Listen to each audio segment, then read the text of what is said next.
Father in heaven, we thank you. Here we are with Lord, with some snacks and coffee, and we have your word as well. What a privilege it is to come and to learn their word in peace, which is nice. Don't want to ever take that for granted. We ask, Lord, you bless this time and continue to give us the insight and always to be ready watching, look at our own hearts and our own life to make sure that when you come, we are ready and looking forward to it. We just pray this in Jesus' name. Amen. All right. What's the rated verse? I was just thinking of a verse. Jeff, you want to read a verse for us? Yeah. Let's get 2 Timothy 4:8. As we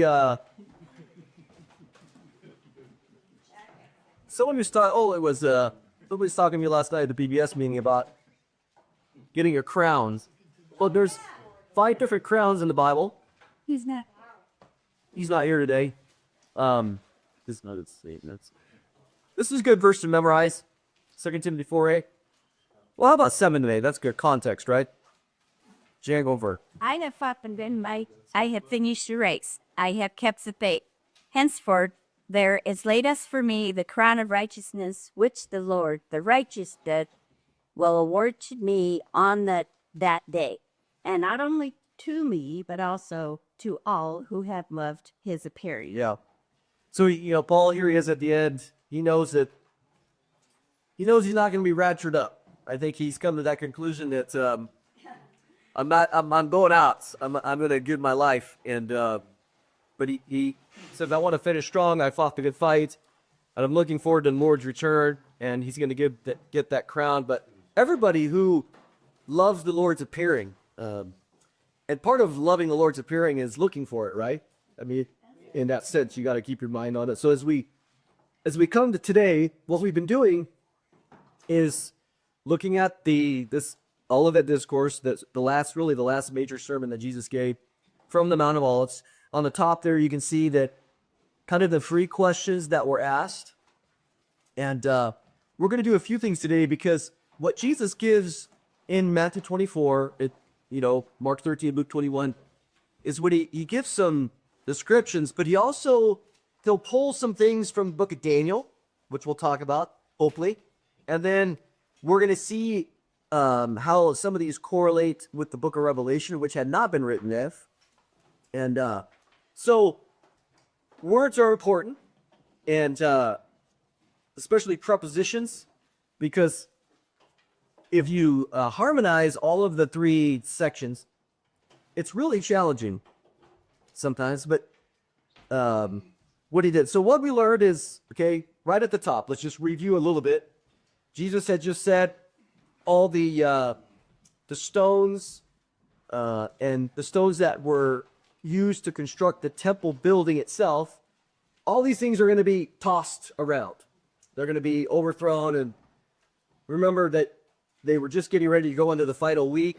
The disciples are still thinking king's coming in all its glory. And Jesus says, nope. All this stuff's happening. And they're freaking out like, what? And they said, well, when will these things be? Question 1a there on the top. The destruction of Jerusalem. What sign will there be when these things, the destruction of Jerusalem, are about to happen? So they kind of asked 2 things. When, and can you give us a specific marker about Jerusalem's destruction and specifically the temple's destruction? And what we do know is historically, there was a lot of gold in the temple itself, inside. And so when the siege was happening, some soldier started the temple on fire, which melted the gold. And so the gold made its way in the cracks and all these other things. And so afterwards, when the fire's over, gold hardens. And if you're a Roman soldier, what do you want? So how do you get it? Chisel. Dig. You have to dig. And so they took apart all the stones in order to get the gold, which Jesus' words were filled exactly, literally, because they're like, we're not going to let any of this just be in the dirt. Okay? Question number 2 there, what shall be the sign or the marker specifically of your coming? And what are the signs, what will be the sign of the end of the age? So what we saw last time, which I we're going to go a little bit more in depth on the chart, but the sign of the end of the age is going to be out here, and we discussed how the end of the age has been 2,000 years so far, and Jesus is going to describe that. Now, the first thing that he does, just again for a little review, is the general characteristics of the church. This is important because this week several people have asked me, Mondo, what do you think about what's going on in Israel? We need to pray for Israel. So some bombs going off, rockets. So now that you guys are all intellectually enlightened, how do you answer that? What's going on in Israel today? They're always fighting. Nothing to see here. Nothing to see here. Nothing to see here. These are just signs. These are just characteristics. Jesus says you're going to hear of wars and rumors of wars. I mean, if you've lived, which I haven't, but if you've lived since Jerusalem was founded, they got the 48 War, you got the Suez War, you got the Yom Kippur War in 73, you got the Lebanon War in 82. I mean, so every time some of these things happen, imagine if we don't understand this correctly, the 6-Day War in 67, you're like, oh, wow, oh, this could be it. Let's get excited.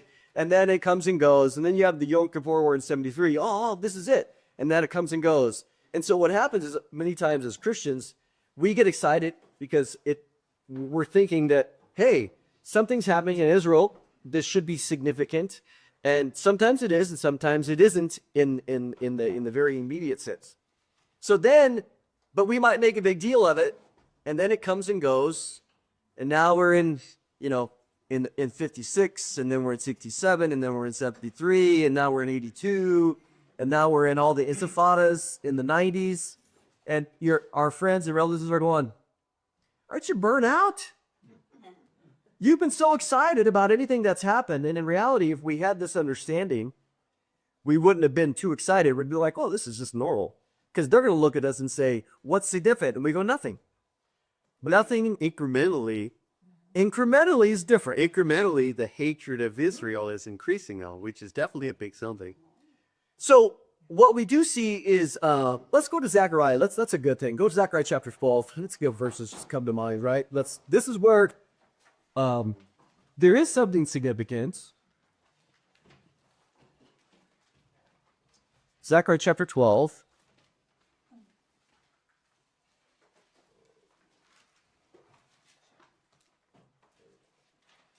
So, it says in verse 1, the oracle of the word of the Lord concerning Israel. Thus declares the Lord, who stretched out the heavens and founded the earth and formed the spirit of man within it. Behold, I'm about to make Jerusalem a cup of staggering to all the surrounding peoples. The siege of Jerusalem will also be against Judah. On that day, I will make Jerusalem a heavy stone for all of the peoples, or all the nations.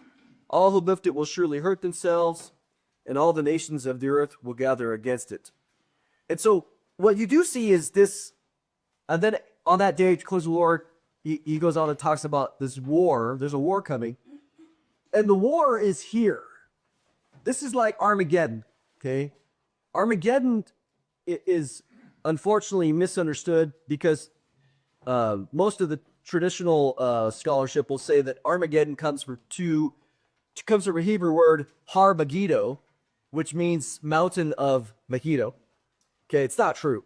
I think if you look at the etymology of the words and the linguistics of it, there is no mountain in Megiddo at all. So it comes from a different place where in reality it's speaking about what we know as the Valley of Jehoshaphat, which in Jerusalem, if the Temple Mount is here, the Mount of Olives is here, what valley goes through here? The Kidron Valley. Well, if you follow the Kidron Valley, it comes up and it curves like this, and it becomes the Jehoshaphat Valley. Well, I won't bore you with all of it, but the idea is that in this last war where the nations gather, they are gathered to make war against Israel in the Valley of Decision, it's called, in the Valley of Jehoshaphat, which is what Zechariah 12 is discussing. This final war where they come and the Antichrist comes, and you can see that in Revelation 12. But what is significant, as Bob mentioned, is the incremental hatred of Israel. So that on that day, Jerusalem already is becoming a burdensome stone for all nations.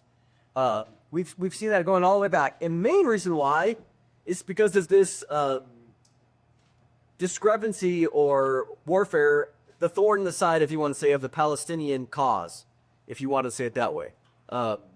So, they claim Jerusalem as their capital, at least East Jerusalem. Israel says, no way, it's never going to be divided. So in one sense, what we're seeing isn't significant. It's significant in Zechariah 12, in the incremental nature that Jerusalem is continually becoming this hot point, this sore point of trouble. That's why the Pope's he gets involved, and he's like, well, we didn't make Jerusalem an international city for all three Abrahamic faiths, Islam, Christianity, and Judaism. And so all these people have their opinions. You think, really, why would anybody truly care about Jerusalem? If you take religion out of it, would anybody care about Jerusalem? They wouldn't. It has no natural economic value of any kind. It's kind of a small place. It's a little bit. It's in the inward side, or the inside of on the mountains of Israel. There's no port there, so the only thing that makes it significant is this idea of religion. Now, go back 200 years ago. Did the world make a big deal out of Jerusalem? No, it didn't. So that's where we see this fighting going on. It's significant only in the sense of it fulfills some of the imagery of Zechariah 12. But in the sense of these local skirmishes, don't get excited. I will say that one of the things that would get me excited, not so much excited for a war, but a little bit more, maybe not word excited is, no, just like, just excited, like, oh wow, this is scripture. Enthusiastic about is if Iran and Russia started getting involved. Now we have the Gog and the Magog war of Ezekiel 38, 39.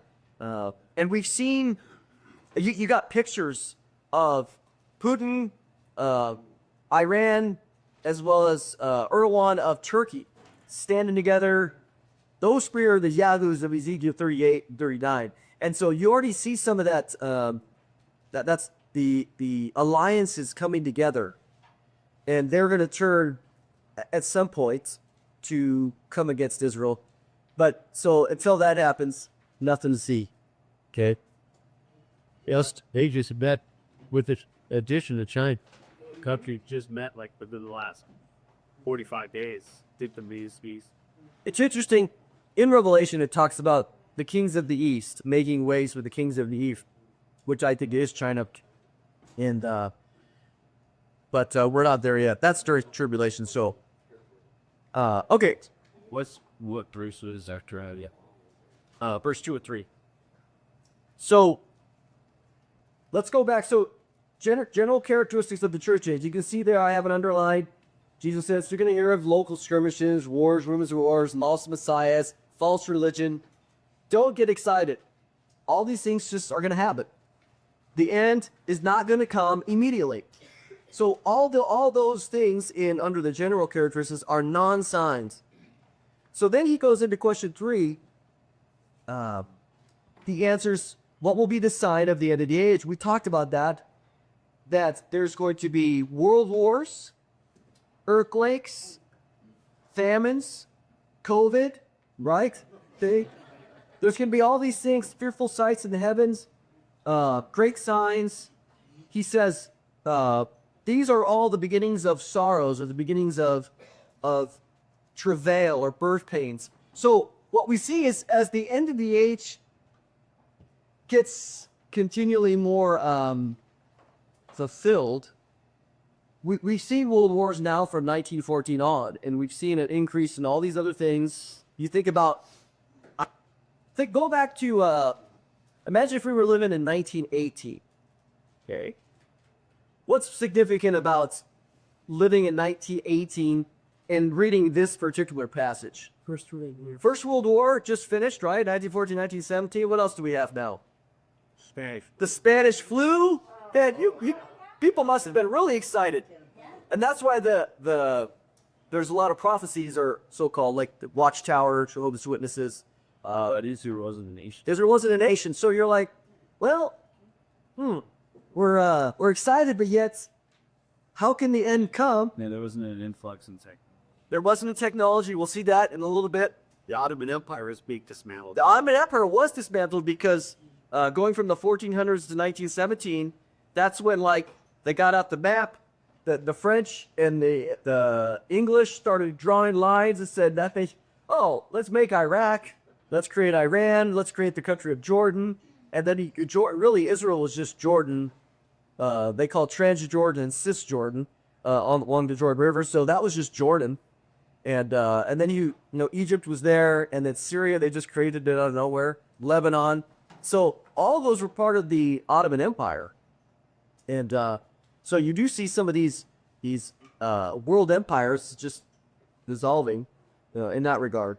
So what we do know is that all of these signs of the end of the age, earthquakes, famines, pestilences, the idea of COVID as an example, this was just round one, okay?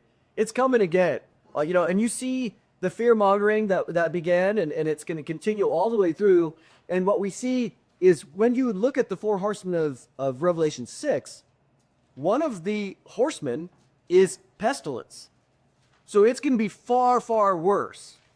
And to be able to manipulate the fear is going to lead right up into the mark of the beast. So we're seeing some of this stuff, and the fact that it's become worldwide pandemic is just a word. It's going to be in our vocabulary now. It's going to be in our experience from now until the rapture and even until the Lord returns. That's just, and Jesus mentions it here. We go. So people honestly go, that's exactly what Jesus said would happen. And it helps. What does it tell us? Well, we're getting closer and closer to the end of the age. I mean, it began, and every day that precedes is closer and closer to what we see. But he says all these are the beginning, okay? Not the end. That's important. All these show us that the end of the age is beginning, and it takes a period of time. Okay. Then what Jesus does is the next section there, personal experiences of the apostles. This is important because if you take all of these, again, the harmony of these 3 chapters or 4 chapters, there's a lot of similarities, but we're looking for key words to say, well, what is the timing of this versus the timing of this?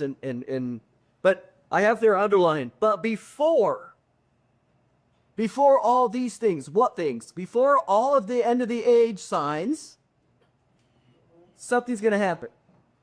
So he says, okay, I'm talking about the end of the age, but before all those, let me tell you what's going to happen to you guys, you 12, or really in this sense, the disciples of Jesus' immediate vicinity.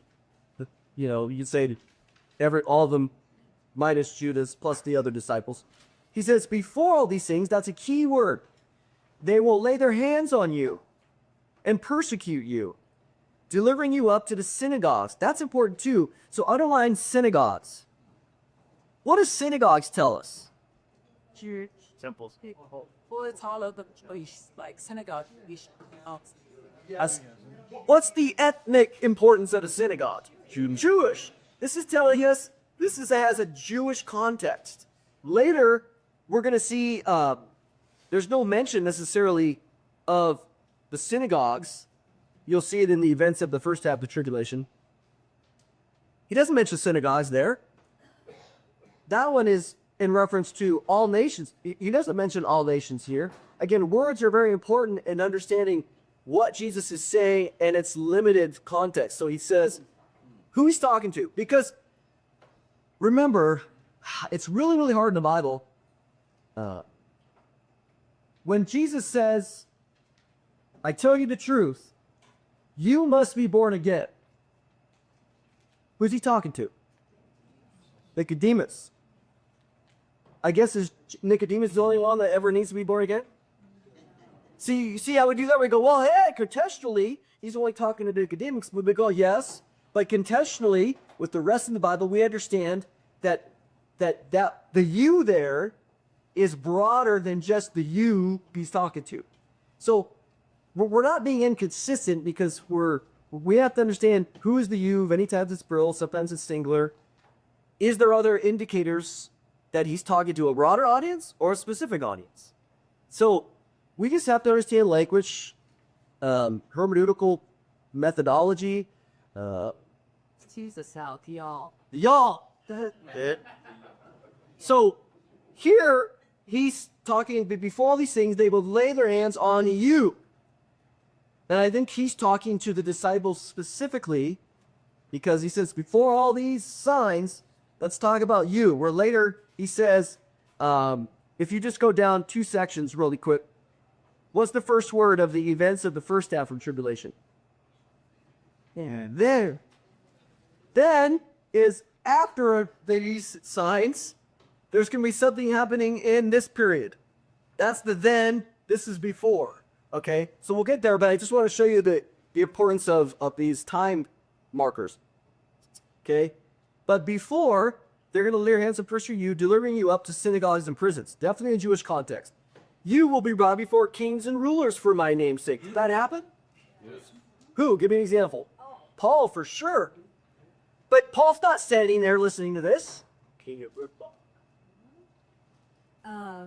Peter and John. Yeah, so I'm saying that he's talking to that. We don't want to just limit it to the 12th. He's talking to that generation, that group that will include all of the early disciples about being brought to synagogues, which would include Paul later. Paul gets saved probably about, I don't know, maybe 5 to 10 years later. Maybe not 10. That would be too. Anyways, 5 to 10, roughly. And so it includes these things. King Agrippa, there's no doubt. King Herod, Herod Agrippa in Acts chapter 12, who killed James. And then also, which is John's brother, James, who heard this. I mean, James fulfilled this. James is one of the ones hearing this on the Mount of Olives. Peter, James, John, and Andrew. He says, hey, you're brought before kings and rulers for my name's sake, but it will turn out for you as an occasion for a testimony. Therefore, settle it in your hearts, not to meditate beforehand on what you will answer. But I will give you a mouth and wisdom which all your adversaries will not be able to contradict or resist.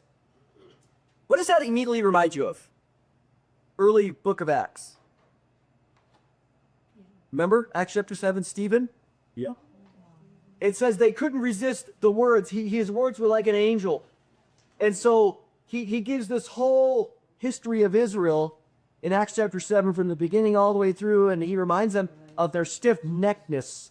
You were stiff-necked here, you were stiff-necked here. It's no surprise that you're stiff-necked now. They get mad, they stone him, and they kill him. And so here, we don't know where Stephen was at as it relates to one of the disciples, or we have the apostles and some of the disciples, because we know Jesus dies, he's resurrected, he ascends, and in Acts chapter 2, how many are there in the upper room?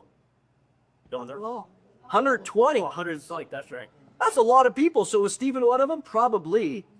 So, and remember, Jesus just had said this 50 days ago, right? Because Pentecost is 50 days after, Passover.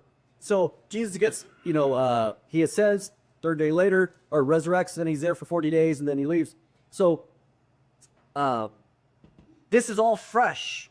And then we see in Acts chapter 7, Stephen, again, could be, it's hard the timing, but maybe a couple of years later it gets killed. Acts chapter 4, too, about the sovereignty of God planned how their testimony from Peter. Oh, yeah. Planned everything. That's brilliant. That's brilliant. Good timing, good answer. Yep. Pray for boldness, Lord. What you predestined, your hand has predestined to happen, to kill Jesus. And then in Acts chapter 5, remember we said, be careful if you pray for boldness, because the next week you might get beat up.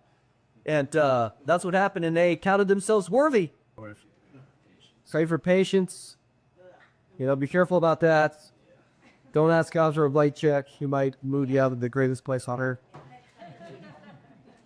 But stuff like that. So he says, you will be betrayed even by parents and brothers, relatives and friends, and they will put some of you to death, and you will be hated by all for my name's sake. But not a hair of your head shall be lost. by your endurance possesses your souls. Now, so here it's interesting that on the bottom one, on 2 down, the events of the first half, he brings up persecution again in a different context. But you can see there in the first line, you will be hated by what? All nations.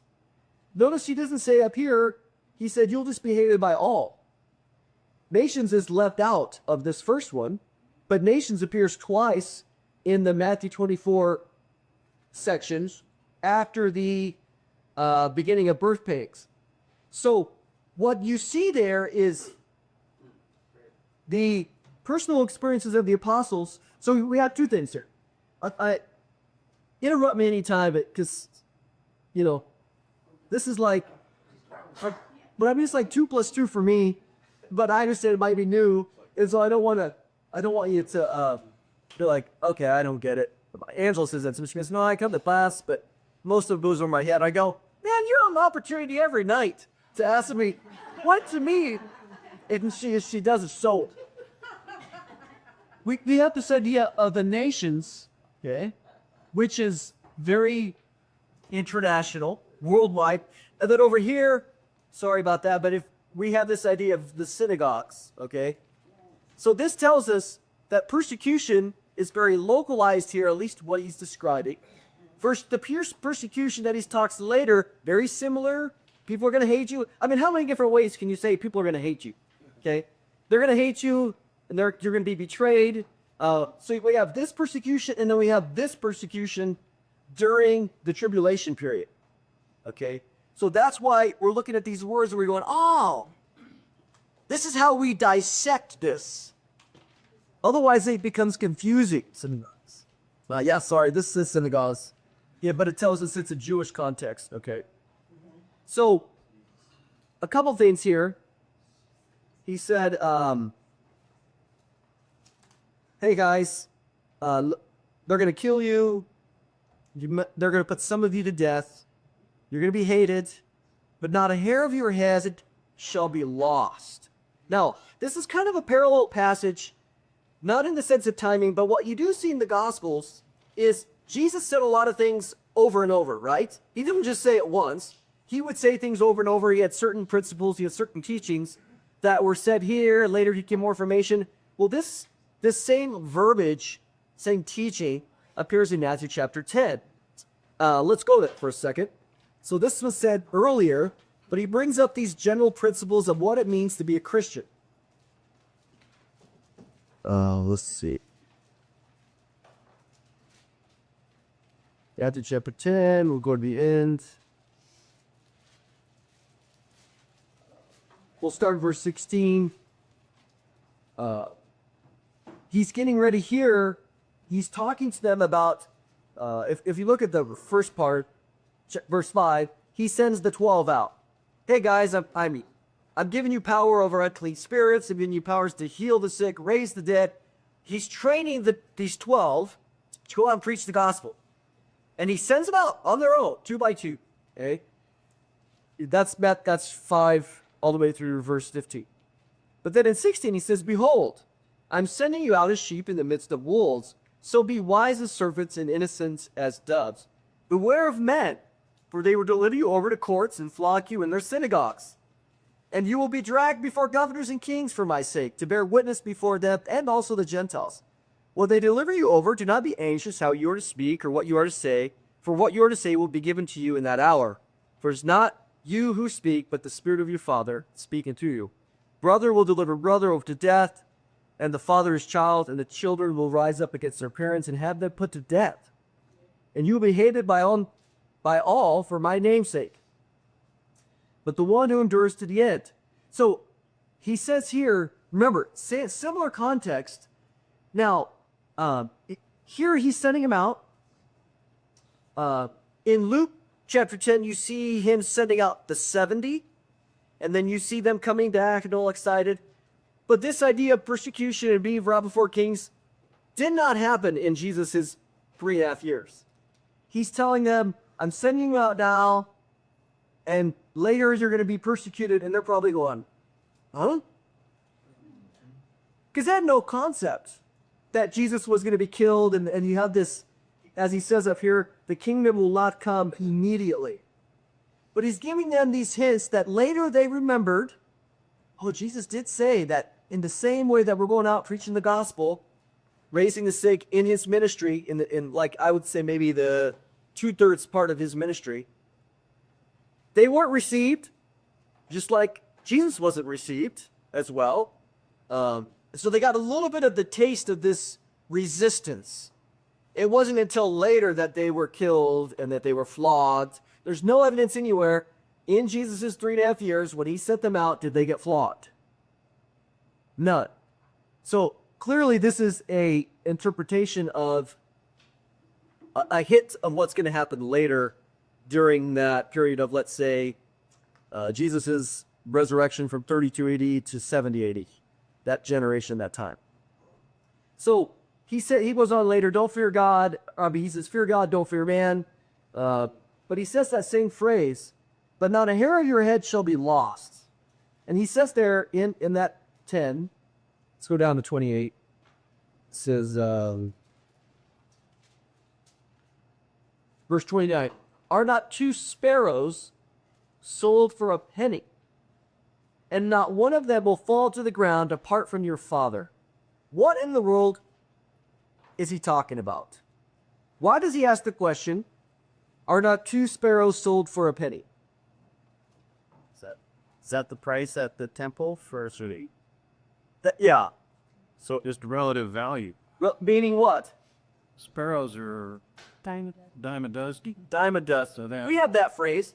Sparrows are dime a dozen, which means what? cheap. No, but worthless, really, in what sense? Very, very, very, very little value. He says, then the next question, he kind of goes on, and not one of them will fall to the ground apart from your Father. What is that teaching us here? Super powerful verse. Sovereign. He knows it. He knows everything. Not just knows. God, I guess Hold them in his hand. this is sovereignty, man. Yep. This is the idea that if you're driving along, have you ever hit a bird while you're driving? Yeah, deer. A bird, well, a deer is pretty significant, but let's talk about a bird. Dime a dozen. Well, I've done that a few times, and I always go, oh, that's 1029. 1029. Ship out. Cease. C'est la vie. This is God's will. It says, not a bird falls from the ground apart from the Father. This is where we look at in Proverbs 16:33's example. When you throw the dice and it comes up, he says, hey, even the outcome of the dice being thrown, God is playing some part in it. We're not saying that God took the bird and threw it into my front bumper, okay? But what we do know is that It was a bug, and Jonah was ready to kill himself over it. It says, teenagers that Matt, this dice, yeah, it's over. But it's about control and the sovereignty of God. I think in community, we do not want to really fish that. It's that sin nature all the way down to our core. it's interesting too that we in thinking about the sovereignty of God, we don't mind what God is passively at watching. Because we again, what's our heart? We don't want to accuse God of creating wrong or creating evil, but it's more than just simply observing. Jesus is saying God is actively even being passive here. And he's also actively intervening at times. But when he doesn't choose to intervene, hey, You question them. that would bother me. Because so oftentimes we'd say, so let's turn it around for the sake of just illustration. Bob's beating up Jackie, and we're watching it. And then afterwards, Jackie, okay, Bob storms out, and there she is. And she turns around to all of us and says, what the heck? You nice of you. Could have done something and you didn't? Would she have a right to be humanly angry? Isn't that how way you treat God? Yeah. But what if we said, I'm sorry, Jackie, that was Bob's free will.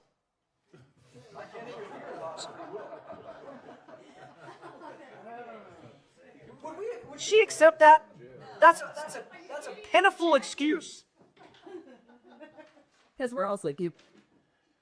But we put God in that category. We go, well, God couldn't intervene because God doesn't violate people's free will. So all the evil that's happening is based on man's free will. See, it puts God, it just shrinks him down.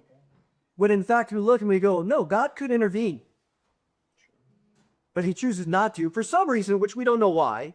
And we get that, and that's usually we question. She would question our goodness. She would question our. She does it anyway.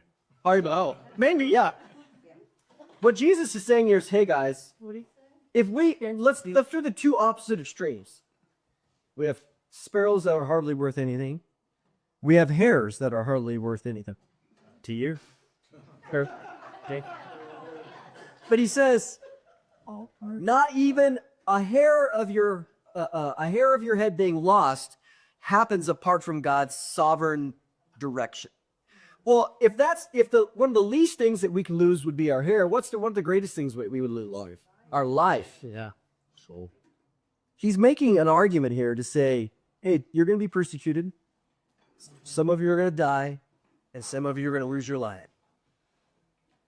Don't question God's sovereignty. Don't question whether God cares. God could have intervened. Could he have not? yeah. And he chose not to. And he says, but you guys are much more valuable than sparrows. So therefore, if God allows your hair to fall out and your the very numbers are determined, if he allows a sparrow to fall to the ground or causes a sparrow to fall to the ground, however, we don't know how he's all working. Therefore, when you lose your life, don't doubt. That's what he's saying here. Stand firm. By your endurance, by your long-suffering endurance, it's suffering long, he says, if you're going to gain your very soul, your very life. Finish to the end. Yep. The one who endures to the end, what? Will be saved. Who perseveres. We see that. He's going to say that in verse 10 of Matthew 24. So we see this imagery. But Jesus is speaking about this theology.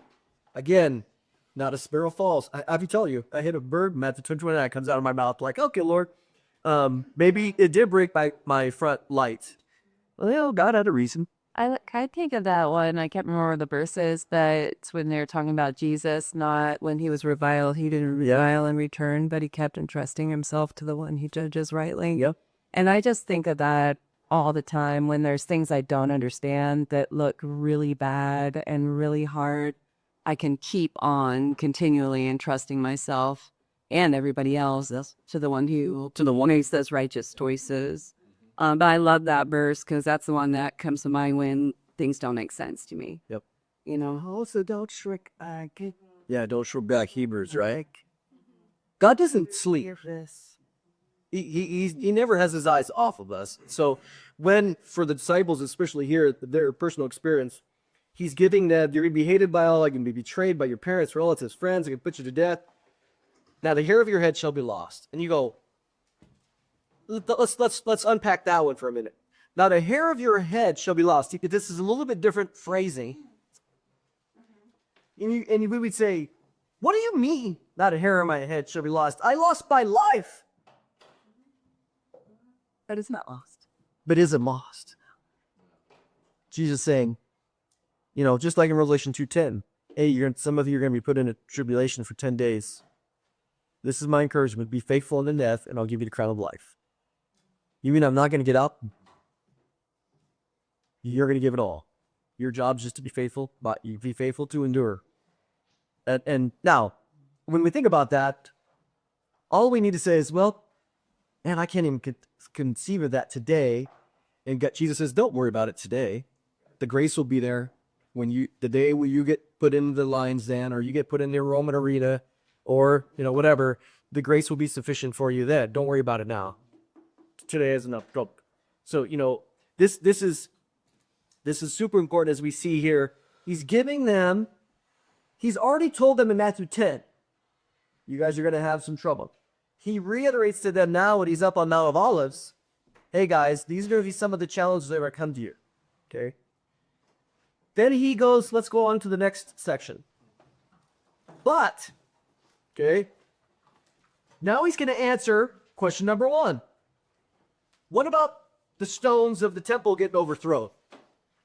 But when you see Jerusalem surrounded by armies, That is when you see, now he's telling you, okay, going way back over here, this is the sign.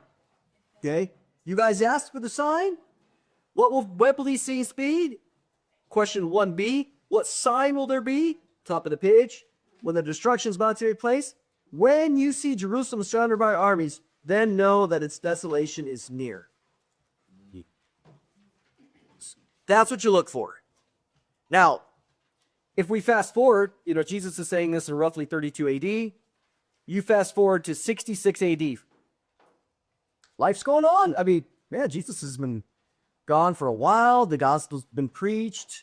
All different places. Paul's out. I mean, he's preaching. The gospel's going to really the whole known world at the time. At this time, 66 AD, Paul probably was already dead. Paul died roughly 64, 66. So did Peter. But they had these words. So there's believers in Jerusalem. All of a sudden, 66 AD, Roman general comes and there's a revolt that takes place by the Jews, the secular Jews or the non-Christian Jews. All of a sudden, boom, there's a garrison in Caesarea along the coast. The Roman general comes over there, surrounds and sieges Jerusalem. First time that you have a siege of Jerusalem in, who knows, in their modern history, okay? All of a sudden, what are they thinking? What is a Christian, a Messianic Jew thinking? Down to Jerusalem. This is what Jesus said. Oh, he said, when you see it surrounded, know that its destruction is near. They're going, now how long is near? Well, we just said that Jerusalem was going to become a stone, an unmovable stone. He's speaking figuratively there in Zechariah 12 about a burdensome stone that people try to live as this is what's coming, right? Zechariah 12 is different context. He's speaking about the end. So this isn't Zechariah. This is about the end of Jerusalem, not the end of time. Because Zechariah 12 is about really this period here. Because he says on that day there's going to be war. He's talking about a different war. And we know that because of the context going into chapter 13 and 14 of Zechariah. This is about AD 70. So, but 66 to AD 70 is 4 years. So what happens is, Bob said right, we're trapped. Jesus said Jerusalem's going to be destroyed, but we're trapped. Well, God's very gracious. What happened was, revolt happens, army surrounded, the general realizes, I don't have enough supply lines to keep this siege going. So he lifts the siege. And he heads back to Caesarea. On his way back, he gets killed. The general. He gets ambushed by some Jewish zealots. Which lifted the siege for a short period of time. And when you kill a general, what do the other generals do in the Roman army? They get badge. They're going, oh no, you don't do that to us. So then they send Vespasian and his son Titus, which are in motion. They're going to replace it, and they're going to come back and siege it again. But you have a period of time when the siege is lifted. All those people that read Jesus' words, they left wisely. They were trapped. They left. They went over to across the Jordan River into what we call modern-day Jordan, to a city called Pella, which is a Greek city, and they established a messianic presence there. We have that historically. And so all the Jews, the believing Jews that believed in Jesus as the Messiah and who believed his words, they left and they were saved by heading over. They're like, let's get a little farther away than just, let's get on the other side of the river so that we can say we're not part of this revolt. So they do. And in court history, there's no record of any messianic believers, Jewish believers in Jesus dying because they listened to his words. 1.1 million Jews, when they came back, Vespasian and Titus came back, AD 70, they annihilated everybody in the town. Over 1 million Jews killed. Just like Jesus said. And so you have this, what'd you say? When you see it surrounded, its desolation is near. Then, okay, let those who are in Judea flee to the mountains. Let those who are in the midst of her depart, and let not those who are in the country enter her. So we're still talking about Jerusalem. If you see this, you need to get out of town. Well, we can't because we're trapped. They're praying. Oh, the siege is lifted. God answered the prayer. And they leave. They follow his words. He says, for these are the days of vengeance, and all things which are written may be filled about this. But woe to those who are pregnant and to those who are nursing babies in those days, for there will be great distress in the land and wrath upon this people. The distress is not upon the world. Okay? This is in the land. This is specifically in reference to Jerusalem and Judea. We just have the context. This is different than this distress. In Revelation 3:10, Jesus says to that church, because you have kept my commands to persevere and to endure, I'm going to keep you from the hour of trial that will come upon the whole earth to test those who dwell on the earth. So, again, different context, right? One is this worldwide trouble and distress over all nations. But here he's talking about this distress that's going to happen in the land of Israel, specifically Jerusalem and Judea. It's isolated here. Okay? He says, for there will be great distress in the land and wrath upon this people. Okay?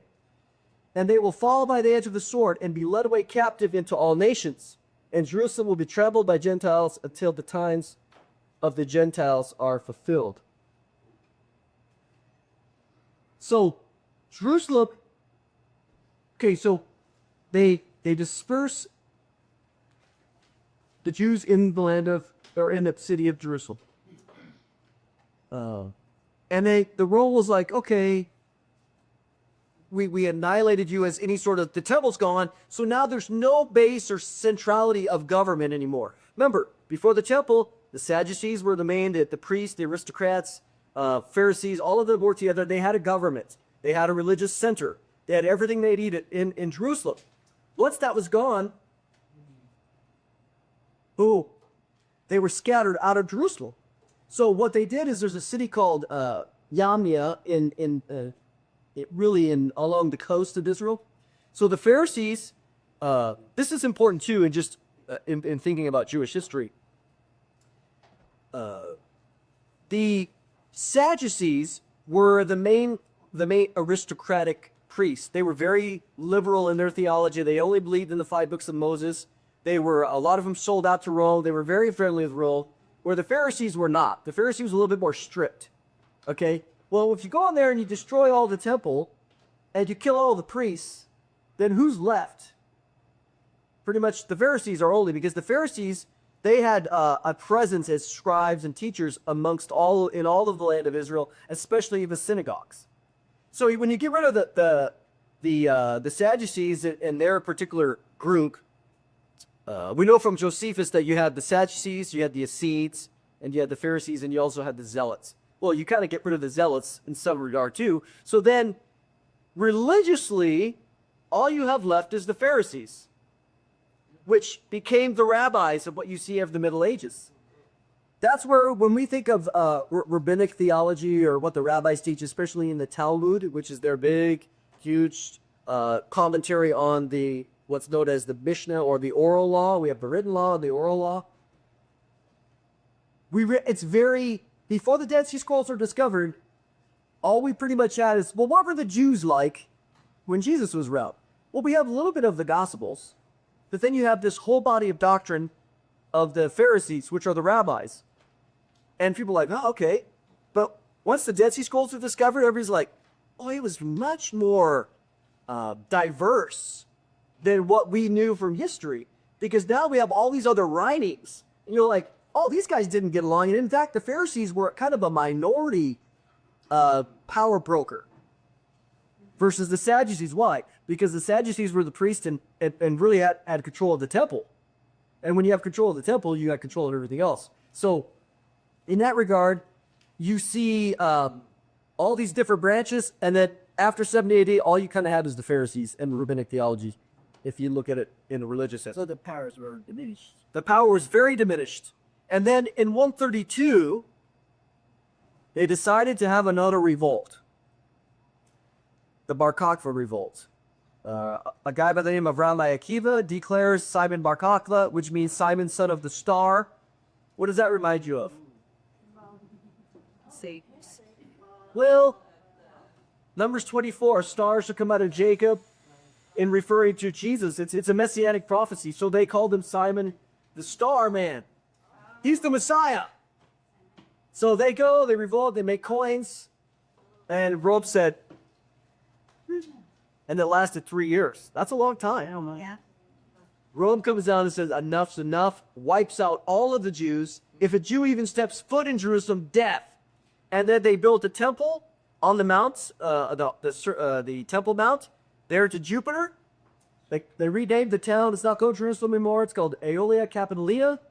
And they eliminated all Jewish presence. And like Jesus says, they were led captive into all nations.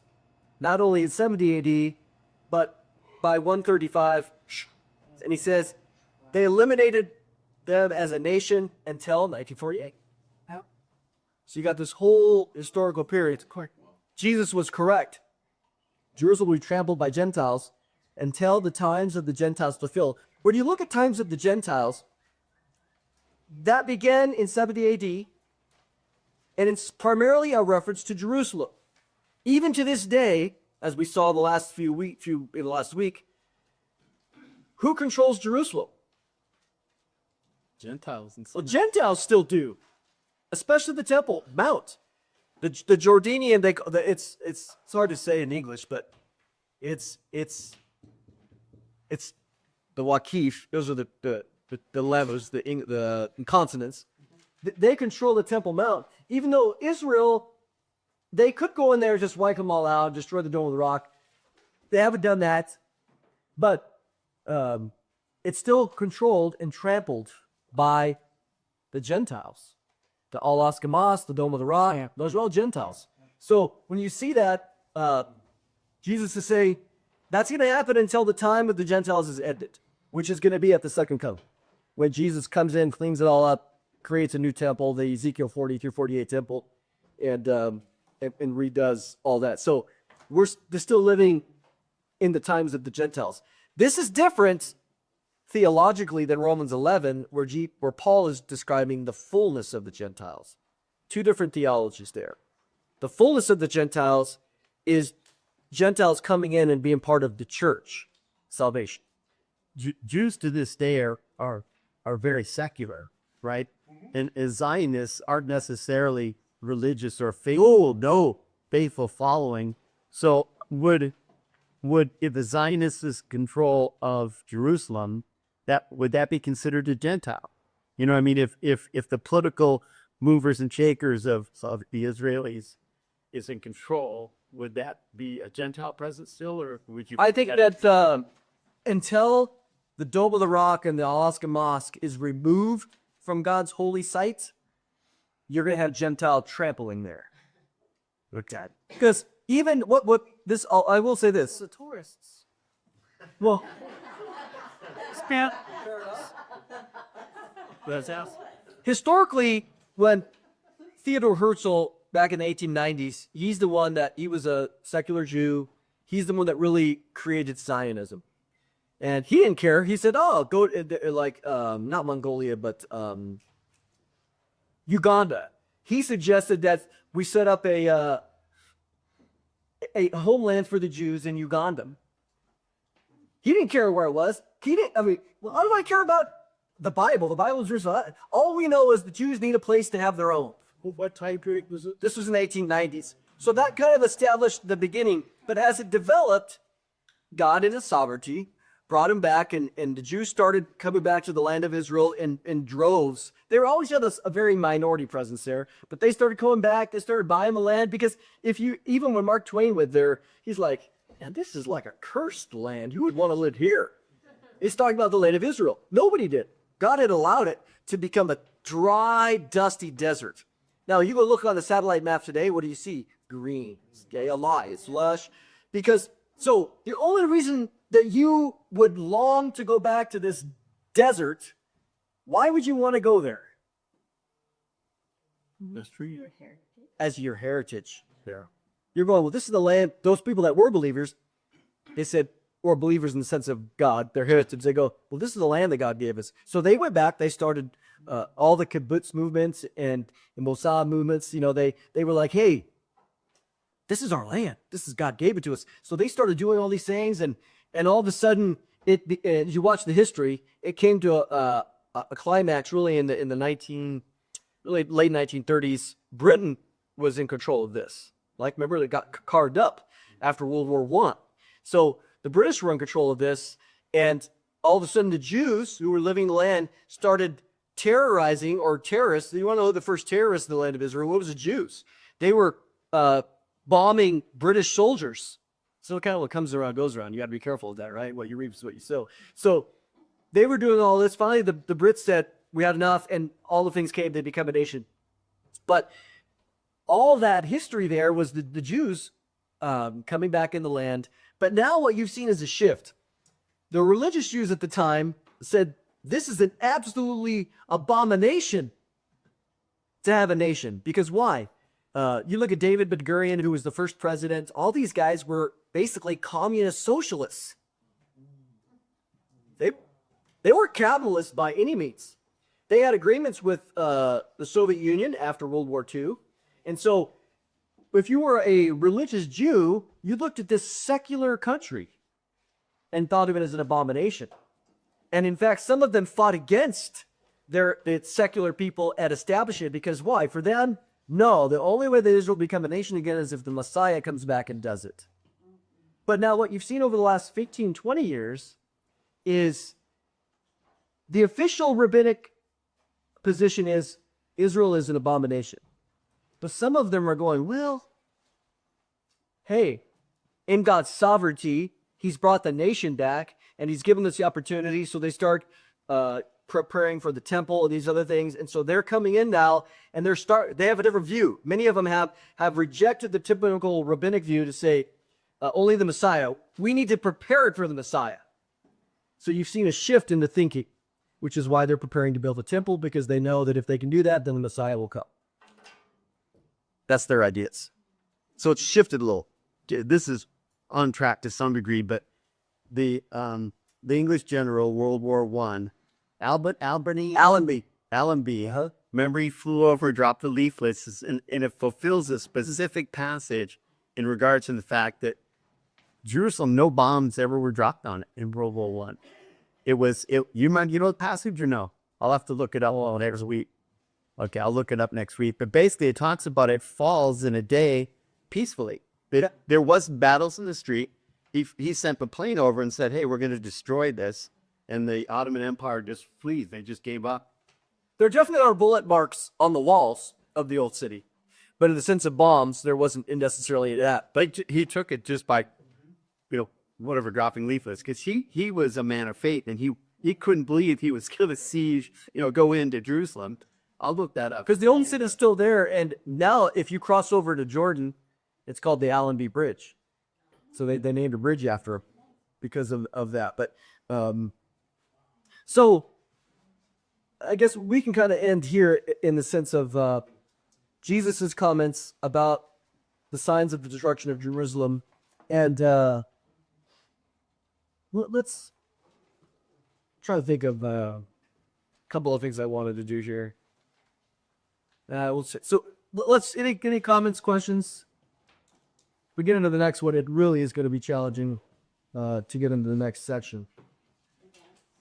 Yeah, the events of the first Sabbath tribulation, because I guess we'll say it this way. The first word there in the next section is then. Right. Then is after the events of the 70 AD, as well as the events of the a sign of the end of the age. Because if we were to read, go up to question number 3. If you see there, it says, see where it says Matthew 24, 7 and 8? No. See that in the bottom of question 3 answered that section? If we were to go, well, okay, that's 7 and 8. The events of the first half are verse 9 through 14. So even though what I've done is I've inserted the Luke 21 section, but it makes it seem odd. But if let's look it up in your Bible for a minute. Matthew 24. But this will be a good closure here. Because we've inserted the Luke section in the middle, which is contextual. But if we were to just read what Matthew says here, he's answering the question. Jesus is saying, let me tell you in verse 8, Matthew 24:8, all these, nation against nation, kingdom, famines, are the beginning of the birth pains. Then, okay, well, what do we know? Let me do this. I can do this for its sense of scale. All right. Let's do this. So where's this thing? So here we go. This is go now, but there's your pros. This is 2021, and then let's say this is 1914. Okay. Yeah. So this is the tribulation starts. Okay. So Jesus says, "Hey, these are the famines, earthquakes, wars, pestilences. These are the birth pains. Right. These are the beginning of those. This is the sign of the end of the age. So the end of the age is here, but you have this whole sequence of events from really 1914 on." He says, okay, then, which is after this, what does he say? Then they're going to deliver you of the tribulation, kill you, and be hated by all nations. See, again, so now you have this tribulation period. This is where we get the idea of tribulation, specifically. Then they will deliver you up to tribulation. We call this the 7-year tribulation. And then we know if we come here, this, according to, 24, 15, and 16, this is the Great Tribulation. And Daniel 12, 1 through 11. Okay. After the birth pains, when you start seeing those, then after that, there's going to come a period when you're going to be persecuted. Who's the you? Those that are left. Those that are left. Believers. It's broader than just the Jews. Why? Because all nations, remember? What he doesn't say here is synagogues. Which would make it Jewish. We have the Jewish synagogue, Jewish persecution here, with the synagogues, blah, blah, blah, in this period. If we say this is 70 AD, okay, this clearly, the then is pointing to after. And what we had in the discussion, we have the discussion here of Luke, which is really talking about this. You see how confusing this can be? And I did the end zone. Yeah, the then and the before. Before all these things, okay, let's make sure we point that way. Then you're going to have persecution. You're going to be persecuted by all nations. Makes it worldwide at this time. Again, words are very important. Earlier you said that the then in this events in the first half. So it's the first 3.5 years. Correct. Yeah. So see where it says events of the first half? That's this 3.5 years. Right. And all these things he describes here, persecutions, killing, this is going to happen starting in the first half of the tribulation period. And we know why. Well, when you get to Revelation 7, there's multitudes standing up in heaven. And we'll talk about that next time. We'll correlate it. And one of the elders says, hey, who are these people? And they respond, these are the ones that are coming out of the Great Tribulation. The only way that you come out of the Great Tribulation and get in heaven is how? You're Stack it. That be heaven. I'll get out of it. Yeah, these are what's coming out because they're in heaven. He sees this great multitude of people in heaven. Oh, great. Now, this isn't the rapture. They're coming out to death. And we'll see that in a minute. Versus, get the white bulbs ready. If we look here, you have the rapture sometime before, which these people are being received unto Jesus himself. They're in heaven, and they escape death. That's according to preacher. So, the reason we have to cover Matthew 24, in this section, is because it has so much to do with Revelation 6 through 18. So, and we'll get into a little bit of Daniel 9 next week and Daniel 12. Okay, so just quick.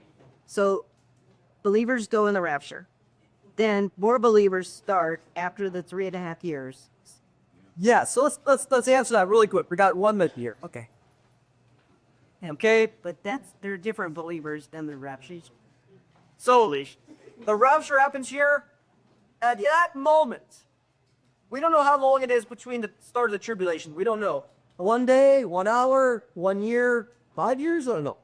I tend to think it was relatively close because God doesn't leave the world without his witness. Yeah, that's just God's nature. Okay. Let's say it happens 1 hour before the tribulation begins. Okay. For 1 hour, no believers on earth. Not a single true believer, follower of Jesus Christ. Because all of them are taken. All the Peter's raised from the dead, the resurrection, yeah, but Jesus comes back, receives the Son to himself. That's 1 Thessalonians chapter 4. We get up. Jesus says, where I am, I want you to be with me. I want you to see me in my glory. Woo, we get a tour of heaven. Okay? Just like who are dead, they're left there now.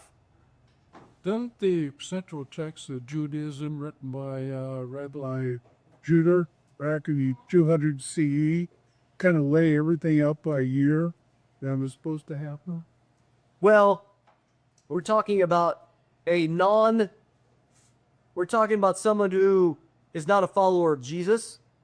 And so, so they're not true prophets or true believers. And so whatever they've set up has not come to be. Because remember, they're not waiting for Jesus. They have their ideas of what the Messiah should be.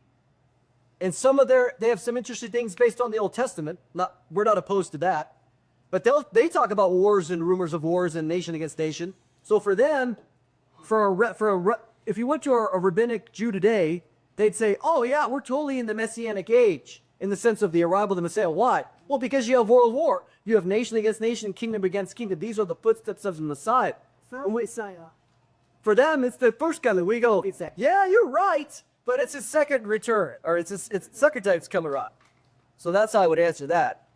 So, Okay, so we got that little bit of you have the silver and time. right now. Okay, what happens after this? God immediately, according to Revelation 7, saves 144,000 Jews. We'll get there. In Revelation 7, 12,000 from each tribe. And then immediately what you have in that vision of Revelation 7 is these Jews that are saved, they're out evangelizing, and now you have this big group of people that are saved. So a whole bunch of people get saved starting immediately after the 144. Will there be Gentiles too, or as well? Oh yeah, no, all Gentiles from every tribe, tongue, nations, people. That's the image that you see in Revelation 7. So there's going to be a lot. These are called the tribulation saints. The only way some of them will survive, but not very many.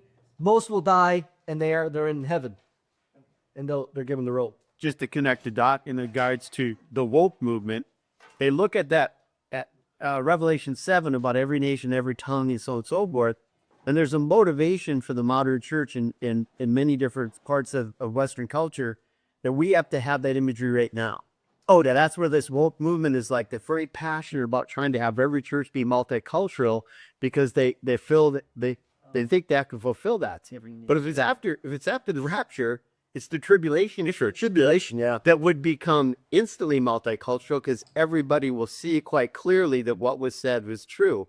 So they're going to have a lot better chance to be multicultural than us, since we're in a fairly white community right here. So what do you do? I would even go a step further to say that Revelation 7 has nothing to do with what is happening on earth in the sense of a multicultural church.